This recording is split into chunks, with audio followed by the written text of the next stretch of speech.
Hello everyone, अध्ययन कक्ष में आप सभी का स्वागत है। आज इस वीडियो में हम साइको सोशल डेवलपमेंट की थ्योरी के बारे में पढ़ेंगे जो कि एरिक एरिक्सन के द्वारा दी गई थी। इससे पहले कि हम थ्योरी की ओर बढ़ें, हम जान लेते हैं कि सोशल डेवलपमेंट क्या होती है। जब हम सोशल डेवलपमेंट की बात करते हैं तो सोशल डेवलपमेंट से हमारा तात्पर्य है कि किस तरह से हम दूसरों के साथ इंटरेक्ट करते हैं। Erikson's theory of psycho social development. Erikson के अनुसार पर्सनैलिटी की डेवलपमेंट स्टेजेस में होती है। एक और जहाँ पर सिगमंड फ्रॉइड ने सेक्सुअल डेवलपमेंट पर जोर दिया तो दूसरी ओर इन्होंने विकास में सोशल इंटरेक्शन को बहुत ज़्यादा महत्व दिया।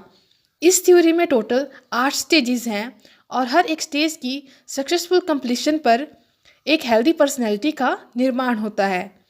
ये स्टेजेस हैं: number 1 trust versus mistrust, number 2 autonomy versus shame, number 3 initiative versus guilt, number 4 industry versus inferiority, number 5 identity versus role confusion, number 6 intimacy versus isolation, number 7 generativity versus stagnation, number 8 ego integrity versus despair.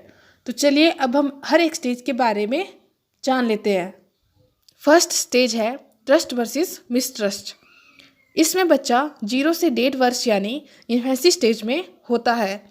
इस stage में यदि बच्चे को love care सब चीज़ें time पर मिलती है तो बच्चे में ट्रस्ट की भावना उत्पन्न होती है।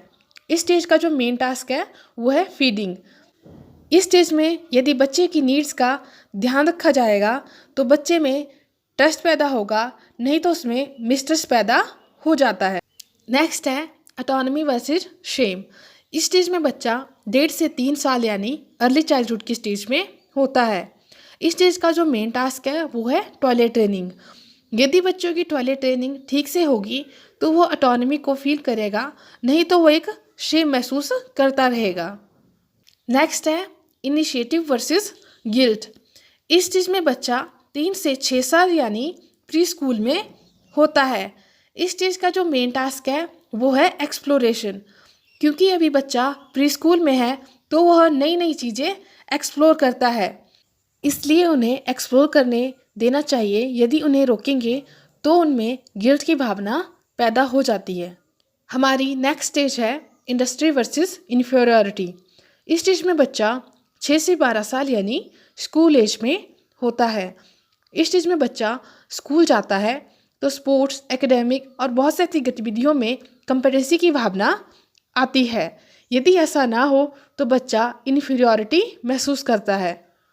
नेक्स्ट स्टेज है stage 5 identity versus role confusion. ये बहुत इंपॉर्टेंट स्टेज है। यहाँ से आइडेंटिटी क्राइसिस की टर्म भी आती है। यहाँ से क्वेश्चन भी पूछा जाता है, कई बार ये भी पूछा गया है कि आइडेंटिटी क्राइसिस की टर्म किसने दी है। तो आपको पता होना चाहिए कि ये एरिक एरिक्सन के द्वारा दी गई है। इस स्टेज में बच्चा 12 से 19 यानी एडोलसेंट एज में होता है। यहाँ पर वो बहुत सी सोशल रिलेशनशिप्स को फॉर्म करेगा। इसे आइडेंटिटी क्राइसिस की स्टेज भी कहा जाता है क्योंकि बच्चा यहाँ पे बहुत सी चीज़ें जानने की कोशिश करता है और एक स्ट्रॉन्ग सेंस ऑफ आइडेंटिटी को डेवलप करता है। दूसरी ओर यदि वो आइडेंटिटी फॉर्म नहीं कर पाते तो वो कंफ्यूज हो जाते हैं और वो विड्रॉ कर लेते हैं। स्टेज 6 है इंटीमेसी वर्सेस आइसोलेशन। इस स्टेज में जो एज है वो 19 to 45 होती है। इसमें इंडिविजुअल बहुत से रिलेशनशिप फॉर्म करता है। लव, लॉन्ग लास्टिंग रिलेशन, शादी वगैरह सभी चीज़ें इसी स्टेज में होती हैं। यदि वो रिलेशन फॉर्म कर पाता है तो इंटीमेसी महसूस करता है, नहीं तो वो आइसोलेशन यानी अकेलापन महसूस करता है। नेक्स्ट स्टेज है स्टेज 7 जनरेटिविटी वर्सेस स्टैग्नेशन। यह मिडिल अडल्टहुड का पीरियड है। इस स्टेज में जो मेन टास्क है वो है वर्क और पेरेंटहुड। यदि इंडिविजुअल अपने काम और अच्छे से पेरेंटहुड का रोल पूरा करता है तो वह अपनी फ्यूचर जनरेशन को अच्छे से गाइड कर पाता है, नहीं तो उसकी ज़िंदगी में एक ठहराव आ जाता है। हमारी लास्ट स्टेज है stage 8 ego integrity versus despair. यह एक मैच्योर फेज़ है। इस स्टेज में हम अपनी पूरी लाइफ में जो भी चीज़ें हमने की होती हैं, जो भी हुआ होता है, उन सब चीज़ों पे हम रिफ्लेक्ट करते हैं। यदि सब ठीक ठाक रहा होता है तो हमें एक सेंस ऑफ सेटिस्फैक्शन मिलती है, नहीं तो हम निराशा को महसूस करते हैं। आज हमने एरिक्सन की थ्योरी पढ़ी जिसमें हमने 8 स्टेजेस के बारे में पढ़ा।